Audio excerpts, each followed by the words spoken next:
Support comes from the Missouri Forest Products Association. Missouri produces wood pallets, railroad ties, white oak barrels, hardwood floors, and more. Details on the variety of products made in the state are at choosewood.com. It's Tuesday, December 5th. This is The Gateway. I'm Wayne Pratt. The St. Louis Mayor's Office is continuing conversations with regional police leaders and experts about how to prevent crime. It's a problem that we all have to deal with. We are all faced with some of the same conditions, the same issues, and some of the same behaviors.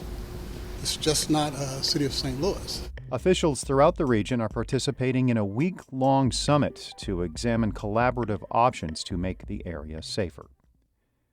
Those focused discussions started yesterday with several questions and statistics that show a drop in St. Louis homicides over the past year.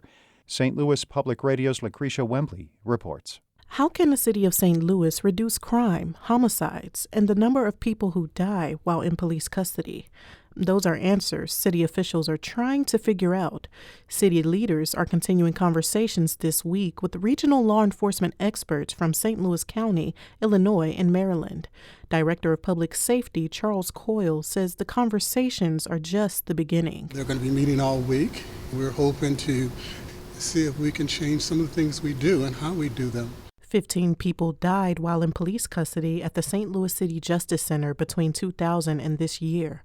Meanwhile, homicides in the city have decreased by 20% since last year, according to the mayor's office. I'm Lucretia Wembley, St. Louis Public Radio. Relatives of a detainee who died over the weekend at the St. Louis City Justice Center are calling for an outside investigation. The Post-Dispatch reports the mother and wife are seeking an independent examination of the death, which jail officials say was an apparent suicide. The relatives tell the newspaper he loved his family too much to consider taking his own life. The detainee had been at the City Justice Center for roughly 30 months while awaiting a murder trial. Officials report a series of deaths at the jail in recent months. The City Justice Center recently hired a new medical provider. The annual report from the Missouri Child Fatality Program finds child deaths due to sleep-related suffocation increased in 2022. Nearly 75% of non-medical causes of death last year were related to an infant's sleep environment. Becky Spain with Mercy's Safe Kids Springfield says parents can keep their babies safe by remembering 3 letters, ABC. Infants should sleep alone, on their back, and in a crib. For warmth for the child, you can put them in a sleep sack or a wearable blanket, but not to use a loose blanket because that can become entangled around a child, blocking their airway or causing strangulation. The Missouri Department of Social Services says accidental suffocation and or strangulation in bed is the leading cause of infant injury deaths. A report on the warming climate has a stark warning for the Midwest as extreme weather and rising temperatures threaten crops, infrastructure, health, and the economy. The Midwest Newsroom's Kayvon Mansouri has more.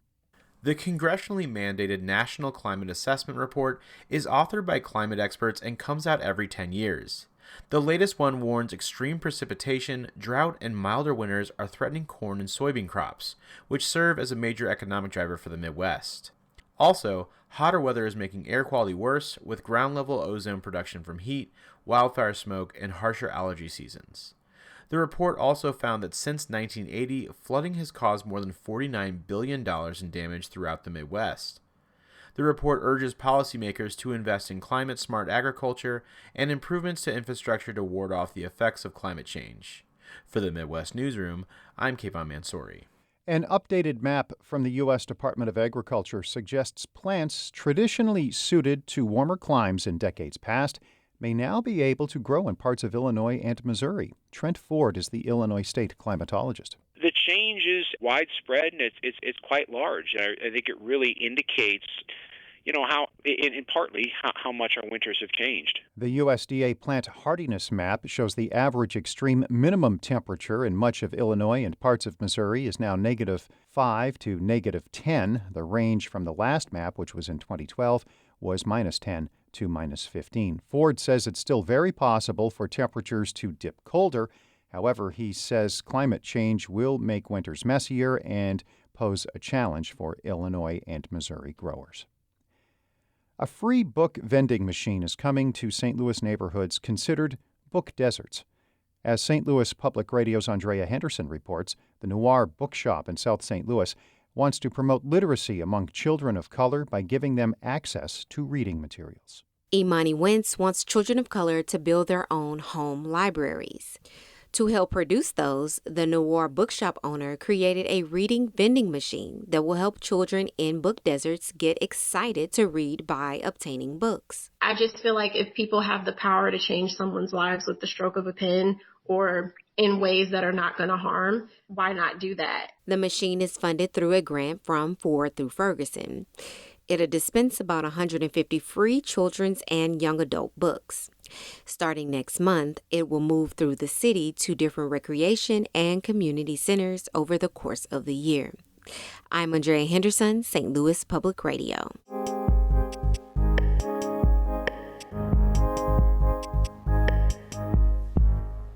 Some of the items we are following in the St. Louis Public Radio newsroom. St. Louis Circuit Attorney Gabe Gore will provide an update on his 6 months at the helm of the office today.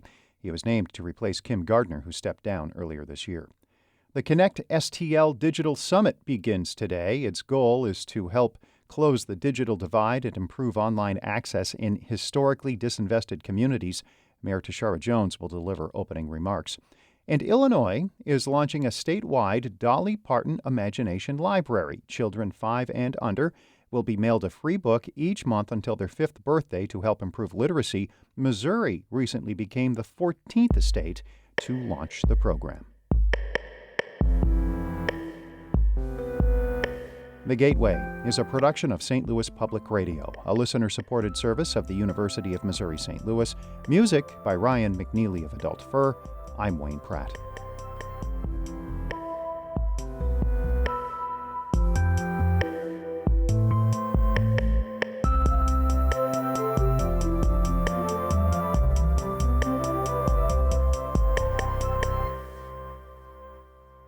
Support comes from the Missouri Forest Products Association, committed to conservation and careful management of the state's forests to make them more resilient and better habitats for wildlife.